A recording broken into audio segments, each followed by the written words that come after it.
Okay, everyone, as you can see, I am not on the couch back there like I usually am, but such is life, so adjusting volume a little more.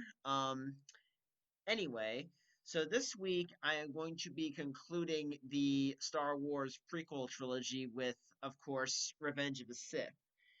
Now, this movie at the time was heralded as the final Star Wars film as it would bridge the gap between the prequels and the original trilogy. And I gotta say, for a movie that was the climax of a oftenly ridiculed film series, this was actually very well done. Some of the emotional beats in the film did hit the mark, but there were times where it wasn't as strong, and I will get into that in a second. But the one thing I really want to get across is that we all know the plot, and I don't know how much I can really get into it because everyone knows the plot of this movie. Even when it came out, people who hadn't seen it but knew about Star Wars knew it was Anakin becoming Darth Vader. And the one thing that I really do like about the movie is that one of the things it does well is it does develop the idea of Anakin turning to the dark side.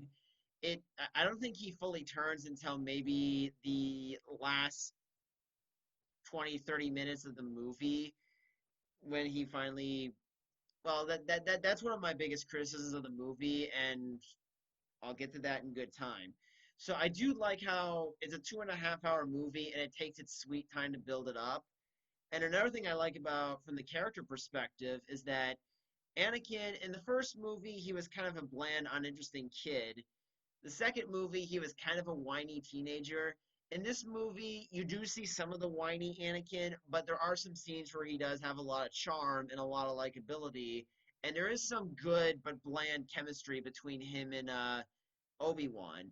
And you can kind of tell that these characters, they've been with each other for a while, so they kind of know how to make wise-ass remarks or say something funny to play off a situation.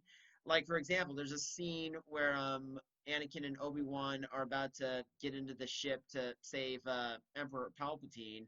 They don't know who he is yet. But I do like the part where Kenobi's like, I sense a trap. Anakin's line, next move. And then Obi-Wan with a smile on his face says, spring for trap. So there's a lot of fun banter between everybody in this movie. Really, this film, as far as characters, there's really five main characters in the film that needed to be focused on. Anakin, Obi-Wan, Yoda, Palpatine, and Padme. And as far as the other characters go, I mean, yeah, the movie is still plagued with uninspired acting and characters that are not that well developed. And to go further on the Anakin side, the chemistry between him and Padme still needs a lot of work. Okay, this isn't a huge spoiler because everyone knows this, but yeah, Anakin starts to have disturbing nightmares about Padme dying as a result of childbirth. And that's one of the things I really do like about the movie is that it gets darker as it progresses. And you would expect that from a movie with Darth Vader eventually being born. But aside from the Anakin side of things, um, well, actually, I can stick with that a little more. The problem, and this is what I'm talking about with the emotional beats, is that the writing of the dialogue is still bizarre and the acting is still wooden. So on some of the really emotional scenes, it doesn't really hit that much of a punch. And an example would be when Anakin is trying to express. I mean, the romantic dialogue is really bad. The acting in those scenes are terrible. Honestly, the only scenes where Natalie Portman looks like she's actually doing okay is when she's doing her death scene. And I feel bad that I'm saying that an actress's best scene was when her character was dying. That's really offensive. I'm sorry. Um, and another problem I have, and this is the last thing I'll say about Anakin before I move on to the other characters. This is a very character-driven story. Is that Anakin's slide of a dark side? They were doing a good job at showing the inner turmoil and the conflict, but I don't understand how Anakin goes from wanting to learn dark magic to keep Padme from dying, killing one of his brethren, and then being horrified by what he just did, and then blindly going along with Darth Sidious and committing Jedi genocide. I mean, it just doesn't feel natural. It just feels like I'm gonna kill everyone. Okay, it's not. The movie was doing so well and trying to build that up. It just failed. And another thing the movie fails at, which I've alluded to a couple of times before, is the emotional beats. And now we can focus on Obi-Wan. For the most part, Ewan McGregor does an okay job with what he's given, which isn't much. But there are a few scenes where Obi-Wan's supposed to have a shocked and horrified moment, and he's supposed to feel tortured and twisted by what he's seeing from Anakin. But Lucas is not good at directing people, and Obi-Wan should be more horrified that his former Padawan was the one behind all the murders and the destruction of the Jedi Temple. Unfortunately, it's like he's kind of like, my God, I can't watch anymore.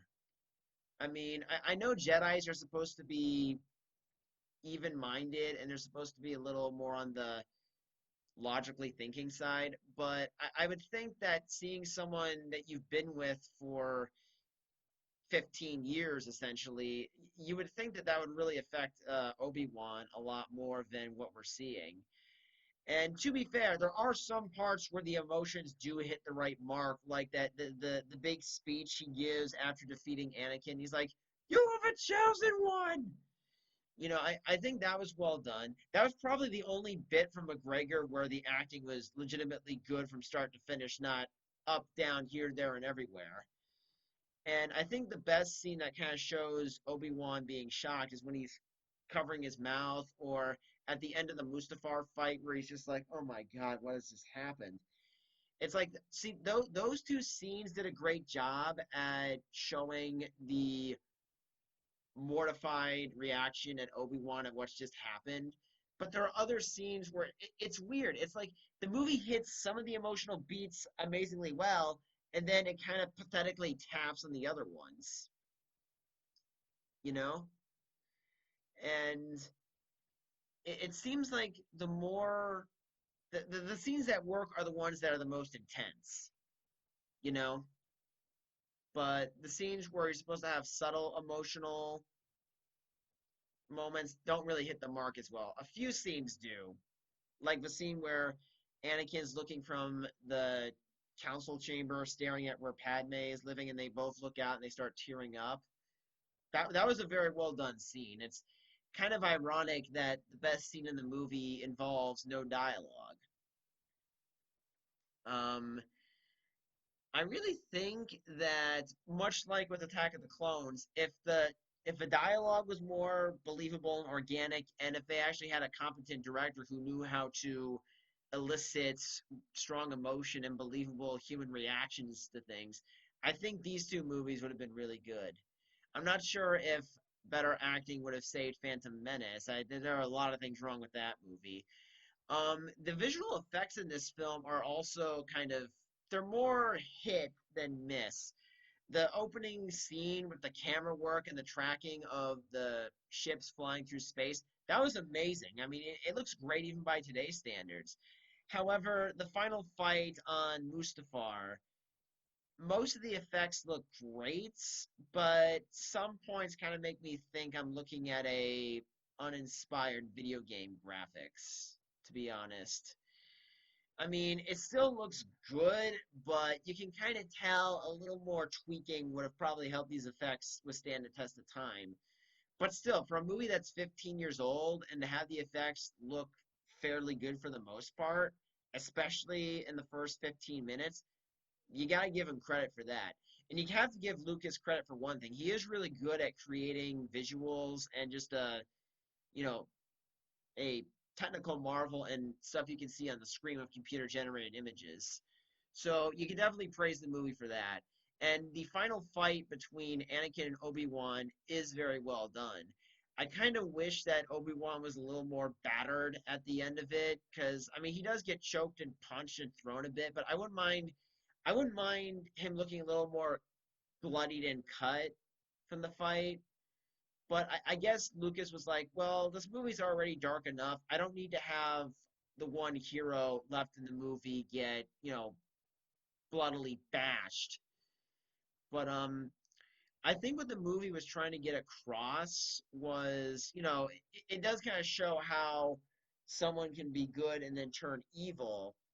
And that's kind of the point of the Star Wars series is that Anakin starts off as an innocent boy, turns to the dark side, and then through the encouragement of his long lost son, eventually redeems himself until they decide to retcon that, I guess you could say, with the sequel trilogy, which I will get to. The next three, well, the next few weeks, I'm going to try to finish off the Skywalker saga. I'm probably not going to do a Star Wars movie during the week of the 4th of July, but such is life. Anyway, so honestly, I think what I would say about this movie, would I recommend it or not? Um, I would recommend it if you haven't seen it yet. I would recommend all the Star Wars movies in the Skywalker saga so you can get the full circle. But I would definitely say that the prequels are going to be a mixed bag.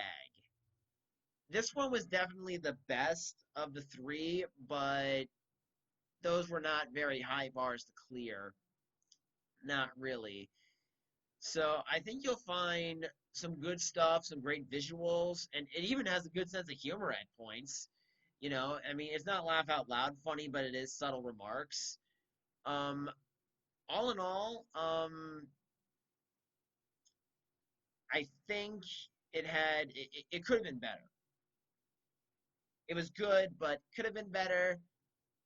Had a lot of potential, and only got like a D plus out of 100 with the potential. So that's all I gotta say. I will be posting my guitar cover on Monday, and I will see you guys next time. Take care.